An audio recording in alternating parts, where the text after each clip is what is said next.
સમાજમાં આક્રોશ છે, ઉકળાટ છે અને બીજી બાજુ સૂરજદેવ પણ ગુજરાતમાં બરાબરના તપી રહ્યા છે, અસલી સ્વરૂપ દેખાડી રહ્યા છે। આકાશમાંથી અગનજ્વાળાઓ વરસાવવાની શરૂઆત થઈ ગઈ છે, જેના કારણે જમીન પર પાણીનો પોકાર ઉઠ્યો છે। વાત ગીરના જંગલોના નેસડાની કરવી છે, કારણ કે અહીંયા પાણીનો પોકાર એ હદે વકર્યો કે શિયાળામાંથી જ શરૂઆત થાય અને પાણીના અભાવે માલધારી પરિવારો પોતાના પશુધનની સાથે હિજરત કરવા માટે મજબૂર થાય। નર્મદા સહિતની કેનાલોના પાણી રાજ્યના ખૂણે ખૂણે પહોંચ્યા છે, પરંતુ ગીરના નેસડાઓ હજુ પણ તરસ્યા છે। અહીં પાણીનો સંબંધ ફક્ત ચોમાસા સાથે છે અને આ જ કારણ છે કે નેસડાના પશુપાલકો અત્યારે અમરેલીના ગામડાઓના મહેમાન બન્યા છે, જો કે હજુ પણ તેમની હાલાકી ઓછી નથી થઈ। લોકગીતો, લોકવાર્તાઓ અને કહેવતોમાં ગીરના નેસડાની વાતો સાંભળીને શુરાતન ચડી જાય। સાવજ અને માલધારીઓના સહવાસની વાતો સાંભળીને ગર્વ થાય। જો કે આ જ નેસડાની એક બીજી બાજુ પણ છે, જે છે પડકારોના પહાડ। જંગલોથી ઘેરાયેલા કાચા મકાનો ભલે કુદરતના ખોળામાં હોય, પણ અહીં કદાચ કુદરત પાણી આપવાનું ભૂલી ગઈ છે। આ જ કારણ છે કે નેસડાના માલધારીઓએ વર્ષના 4 થી 5 મહિના હિજરત કરવી પડે છે। આ દ્રશ્યો અમરેલી જિલ્લાના ખાંભાના ગામડાઓના છે, જ્યાં નેસડાના માલધારીઓએ પડાવ નાખ્યા છે। ગીરના જંગલોમાં ઘાસચારો અને પાણી દુર્લભ થઈ જતા માલધારીઓ માટે હિજરત જ એકમાત્ર ઉપાય બચે છે। ગીરના જંગલો ખૂંદતા માલધારીઓ અત્યારે ગામડાના ખેતરો અને સીમાડા ખૂંદવા મજબૂર બન્યા છે। મારે ભાણિયામાં ઘાસચારાની ખાવ દિવાળી પછી તાણી ખાવ ભૂચા મરે પાણીની વ્યવસ્થા ન મળે, એટલે અમારે આમાં બોર્ડર કાંઠામાં આવવું પડે। ખેડૂની વાડીએ ક્યાંક રહી પાવા દે ને થોડું ઘણું નીરાવ આપે ને કાંઈક થોડું ઘણા એમને રખડાવીને કાઢી 3-4 મહિના કાઢી।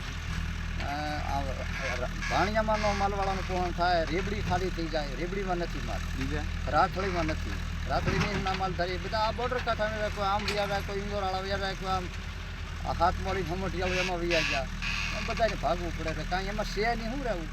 નેસડાઓને ગીરના જંગલનો વારસો કહેવાય છે। આજે પણ ગીરમાં છૂટાછવાયા કાચા મકાનો જળવાઈ રહ્યા છે। નેસડા કહેવાતા આ નાના ગામો સદીઓથી સાવજોને સાચવતા આવ્યા છે। આજે જ્યારે સાવજોએ પણ પાણી અને ખોરાક માટે ગીરના સૂકા જંગલોમાંથી બહાર નીકળવાની ફરજ પડે છે, ત્યારે માલધારીઓએ પણ પોતાની આજીવિકાના મુખ્ય સ્ત્રોત એવા દુધાળા પશુઓને લઈને ગામડા તરફ જવું પડે છે।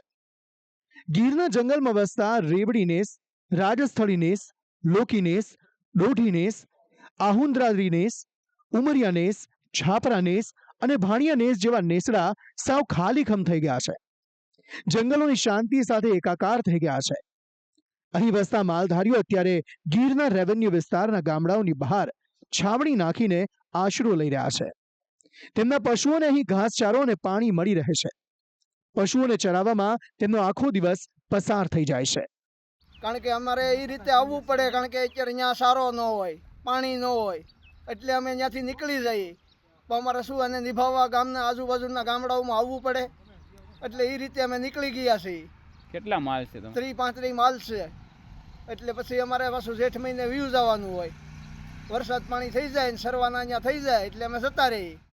માલધારીઓનું માનીએ તો આ વખતે તેમને દિવાળી પછી તરત હિજરત કરવાનો વારો આવ્યો હતો। ગત ચોમાસામાં પાછોતરો વરસાદ ઓછો થયો, જેના કારણે ગીરના જંગલોમાં પાણીના પોઈન્ટ અને નદી નાળામાં ઝડપથી પાણી ખૂટી ગયા। એમાં પણ ગરની ભૂગોળ પાણીની અછતમાં મોટી ભૂમિકા અદા કરે છે, જેનું પરિણામ આવે છે માલધારીઓની હિજરત, જે પડકારોથી ભરપૂર હોય છે।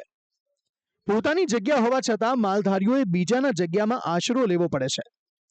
આશરો શોધવા પણ પડકારોનો સામનો કરવો પડે છે, જો કે પશુઓને નિભાવવા સિવાય છૂટકો પણ નથી।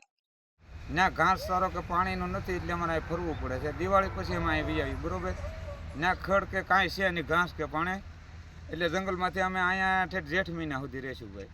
ને સરકાર જો કાંઈક નફા આપતા હોય ના ખડ તો ના ટૂંકા રહી, બરોબર। કેટલા નેહડામાંથી?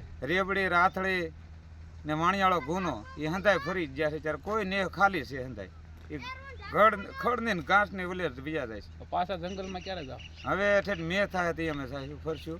ઠેઠ વરસાદ સારો થઈ જાય ને પાણી બધે થઈ જાય ત્યાં સુધી એમાં રહેવું પડે। અહીંયા બધા ના પડે તો રહેવું પડે, પાણી હાટુથી ને ખાવા કાવાની ભાણિયા અમારે પાણીનું ખાવ ત્રાસ। ગીરના નેસડા વિકાસના દાવાની બીજી બાજુને રજૂ કરે છે.